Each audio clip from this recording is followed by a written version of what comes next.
Hello, good afternoon. Welcome to another live. Today we're going to talk about PCOS and UTIs and also other bladder problems. So thank you for joining and let's do this.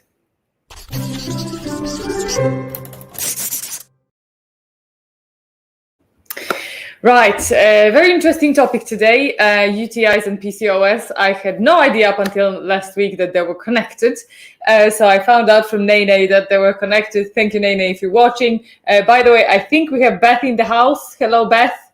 Beth is joining us from UK, from more southern part of UK. Let me know what is the weather like where you're at. And let me know if you're also watching, where are you watching us from? So I think without further ado, we're just going to start talking about UTIs and PCOS, shall we? What a fascinating, fantastic topic. Of course, this topic is very, very, deep and complicated. So I'm just going to tell you quite on the surface level what I have found out. Possibly we're going to go through articles as well. And I'm also going to put these articles in the description a little bit later. And if you're watching, remember that this is not a medical advice. So if you need a medical advice, please search for help of medical professional. I am just a girl reading articles, scientific articles on the internet. So let's see quickly also what is the weather like in England. Odd weather, sunshine 1 minute, raining the next. Actually, Poland is supposed to be the same at the minute. I'm actually going to Poland in 2 weeks for 5 weeks. So some lives you're going to definitely see from different background. So let's go through it. And let's start. Right, which side am I going? Right, so what is an UTI? Because I think that majority of us knows, but I think it's important to explain what is the shortcut for. So shortcut is urinary tract infection, right? So it's a very common type of infection in the urinary system, and it can involve any part of your urinary system. So from the urethra, urethers, bladder, and kidneys. Of course, in women, UTIs are much more common as well than in men, because women anatomically have much shorter urethra, which means that bacteria can easier go back to bladder and also infect the bladder and all the other tubes, etc. So, guys, if you're watching, make sure you leave me in the comments and let me know where you're watching from. So this is what UTI is, right? Now, what are the symptoms? Symptoms of the UTI, because many times we might actually think that we have UTI, but it might be something else, because don't forget that the symptoms from your urinary tract can be connected to something else as well. So when you might think that you have UTI, first of all, you have constant, strong, persistent urge to urinate, which means that you have to go to the bathroom very, very often, even though you might not necessarily need to. The second thing is burning sensation when urinating, passing frequent and small amounts of urine. So that's the most typical thing. When you constantly think like you're going to burst in a minute, you're running to the toilet and there is nothing. We've all experienced that. Hey, we have Jenna from Idaho, USA. Oh, how nice that you joined us. Great. All right. Let's speak further. The urine that appears cloudy, it can appear red, bright, pink, or cola colored. That can be a sign of a blood in your urine. So that is a little bit more severe type of infection when the infection could have spread either quite severely to your bladder or even to your kidneys. Strong smelling urine and pelvic pain in women, especially in the center of the pelvic and around the pubic bone. So those are the most awful symptoms. And of course, if you have been watching my channel before, you know that the constant need to urinate, to go pee, is also very much connected to insulin resistance. So if you feel like you have to pee all the time, it might be that. It doesn't have to be necessarily a UTI. Oh, Jenna is saying, thanks so much for all the information you share. I appreciate your knowledge. Thank you very much, Jenna. I really appreciate you being here and watching my videos. Honestly, guys, I have, I work a lot, but those lives always make my day and just set me to whole other mood. So yeah, we just went through that. Now, what are the risk factors? As I said before, female anatomy is already a risk factor for developing the UTIs. Women have a shorter urethra, so we are more prone for the bacteria to travel to the bladder. Sexual activity, of course, sexually active people will have probably more chance to get more UTIs, just because you introduce much more bacteria to that region than you would normally. And also having new sexual partner increases that risk, which is obvious because you're introducing new bacterial flora to your bits. Yeah. So of course, if you with the rubbing and everything, without getting too graphic, you might get more UTIs. Another thing is certain type of birth control, and here is actually written that some women who use diaphragms or other type of birth control may be at a higher risk, but I'm going to go to it a little bit later, more in depth. And menopause, which again I'm going to mention a little bit later. There's the decline in circulating estrogen that might make urinary tract more vulnerable to infection. Now, what are the connections between PCOS and diabetes? So, many women with PCOS have diabetes, but also majority have at least insulin resistance.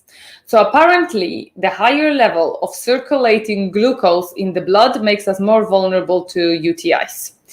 And that is what I think, and then again, is my just trying to put one and one equals two, but maybe if some scientist is listening to me, they're going to say that this is stupid.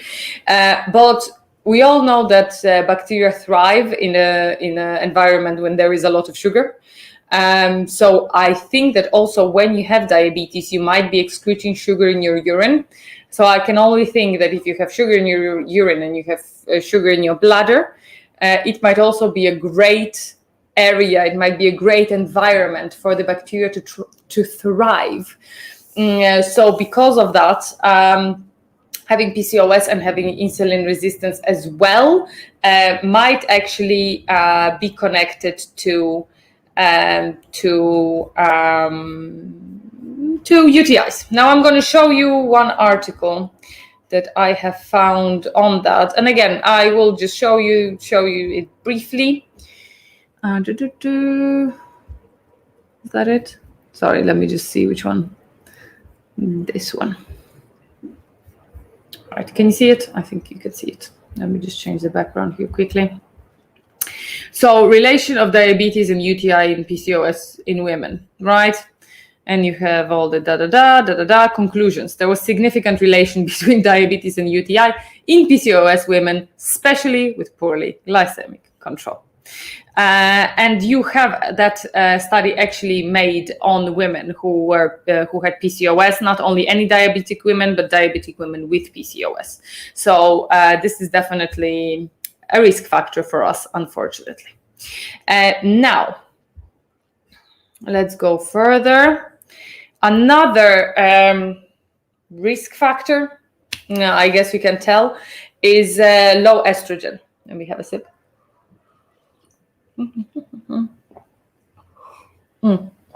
So low estrogen has actually been connected not only with more frequent UTIs, but with urinary incontinence. Is that how you say it? Basically, difficulty in holding urine inside. Yeah, so you might leak a little bit, with sneezing or whatever.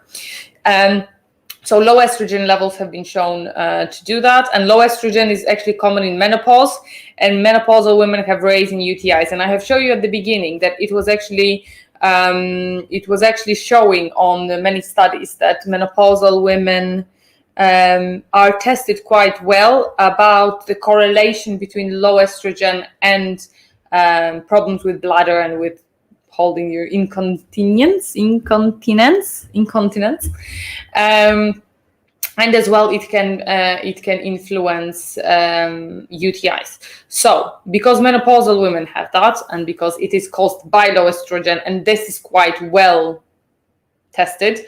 We can also assume that in PCOS women who have low estrogen levels, the same thing happens. And it can also be assumed, as I said, that low estrogen in PCOS will be also connected to frequent UTIs. So this is unfortunately the case. And now the last but not least, no, not last yet. Oh no, I think I'm missing one slide, guys. I'm gonna have to say it, I think, myself. Am I missing one slide? I'm missing one slide. No bueno. Okay, we're gonna leave it on low estrogen. And I also wanted to add that also the problem is very often that high testosterone is another thing that has been tested to actually influence your UTIs. So high testosterone is actually influencing your bladder. Let me just find that information quickly. Can actually influence your bladder. And let me see if it will also... What did I do? Did I completely delete it? I think I have. I'm crazy. Right. High testosterone can also influence UTIs. So for us, women with PCOS who have high testosterone levels, this is definitely a correlation there. But before I show you that, let me show you the estrogen and UTIs. Just get rid of that. Right. Switch this off and show you another one. So this is just article from Everyday Health, right? So this is not a scientific article, but it actually, you can see here that they actually are quoting actual doctors who have done the study. So I quite trust it, and also the studies, the profiles, everything are linked in here. So here you can see that decrease in estrogen levels can cause UTI risk. Unfortunately, so it's in postmenopausal women in this case.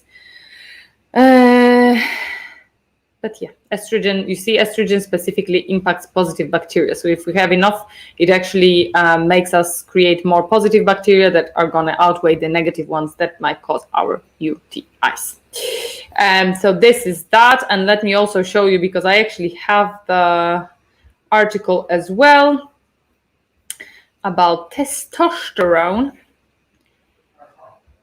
My boyfriend in the other room is just laughing, saying testosterone.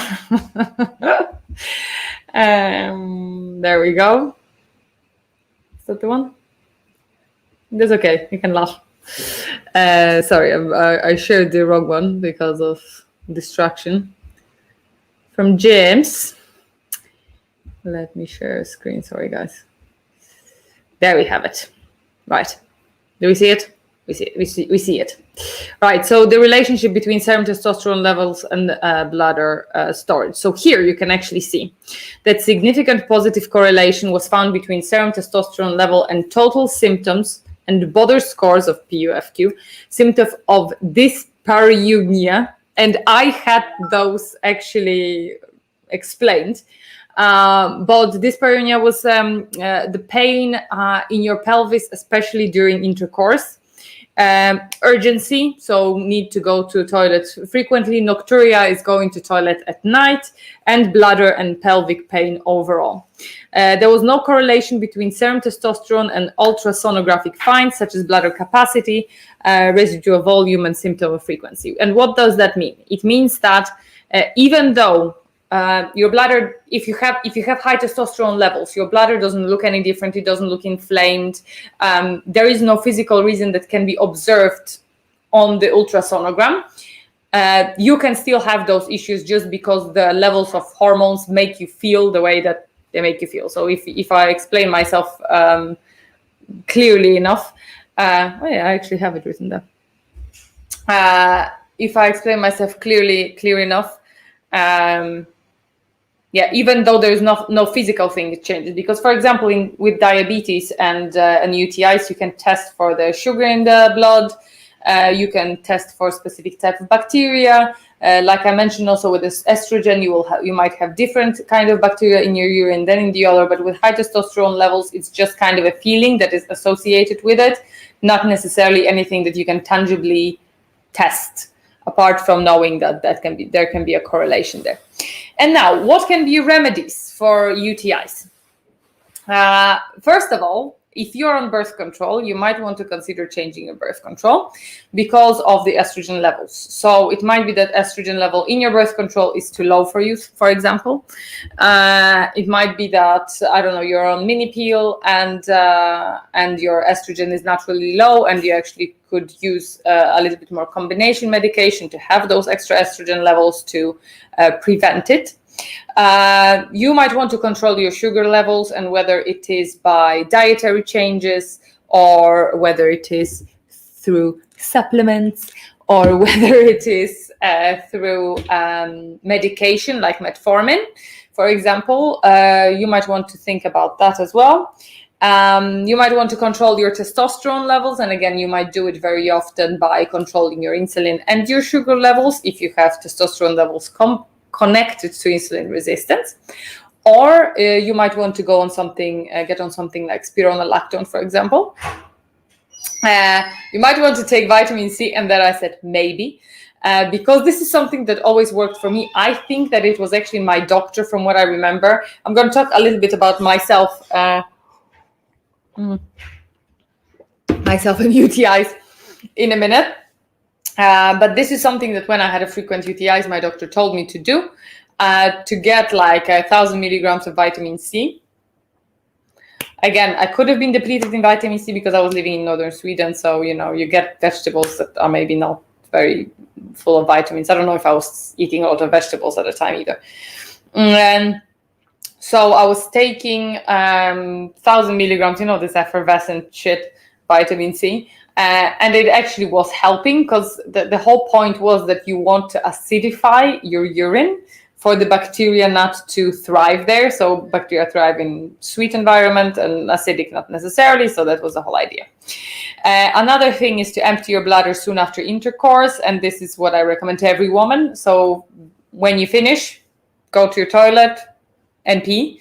Even if you can, you can clean, you don't have to. The peeing is the most important thing, just to make sure that the foreign bacteria is not traveling up your urethra, and that you actually, expel some urine, and this way you clean your pipes. Sorry for being graphic. This is just how I am. And don't use irritating products for cleaning. So no harsh soaps, no scented shit. Just clean yourself with water or with something very, very gentle. No SLS. That, again, I could do a whole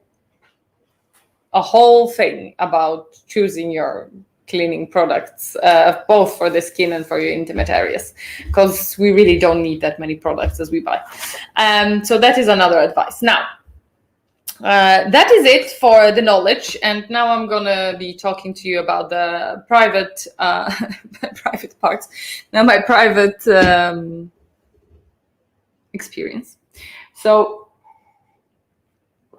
I don't get frequent UTIs now. That's why I probably didn't think about the correlation. However, around 10 years ago, was it 10 years ago? Maybe even 11 years ago. I have just become sexually active, and I had UTIs all the time. So I just thought, and so my doctor thought, that was the reason. So because, as I say, foreign flora, bacterial flora might disrupt your bacterial flora. But it was happening all the time. Then eventually it was happening, even if I was, traveling somewhere for a month, it still would have happened. And I just let it on the curve of that, because what doctor told me is like, yeah, women sometimes have periods of time like that where they have a little bit more UTIs, and then it passes, and this and that.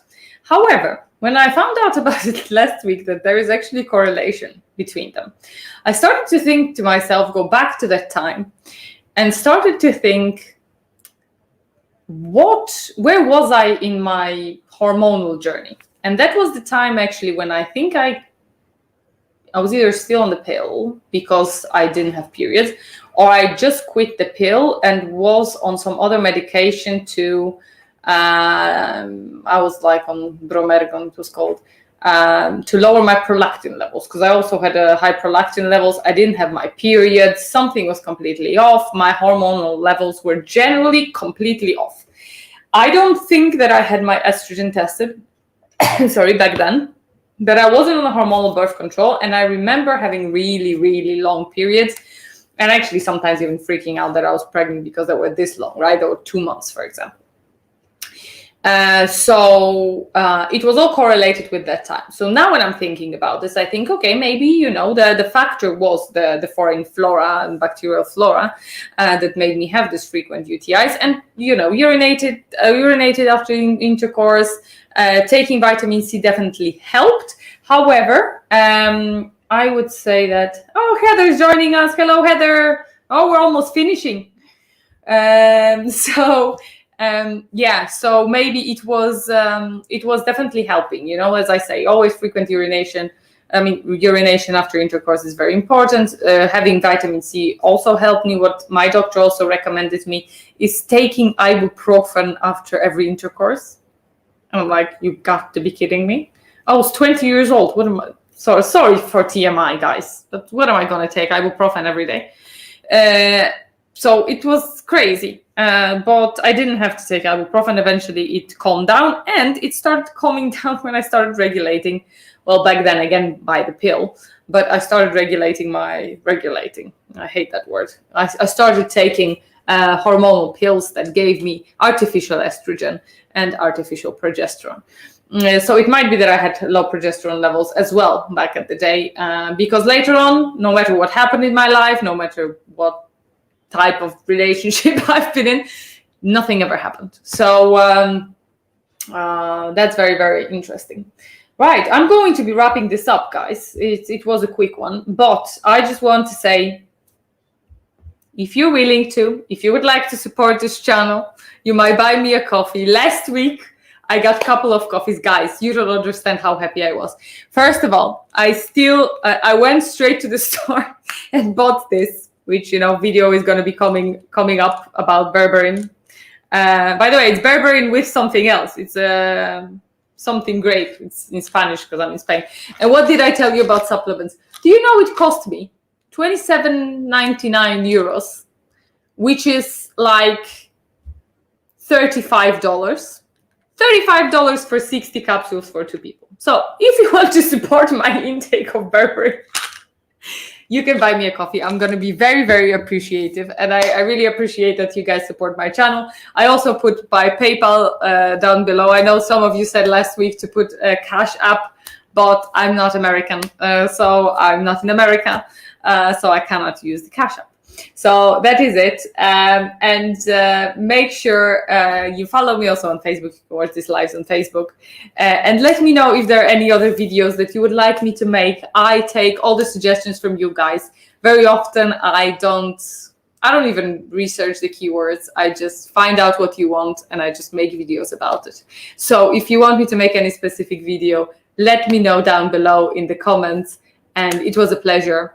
And I was very interested to find out from you that PCOS and UTIs were connected. So thank you again, and I will see you next time. Bye.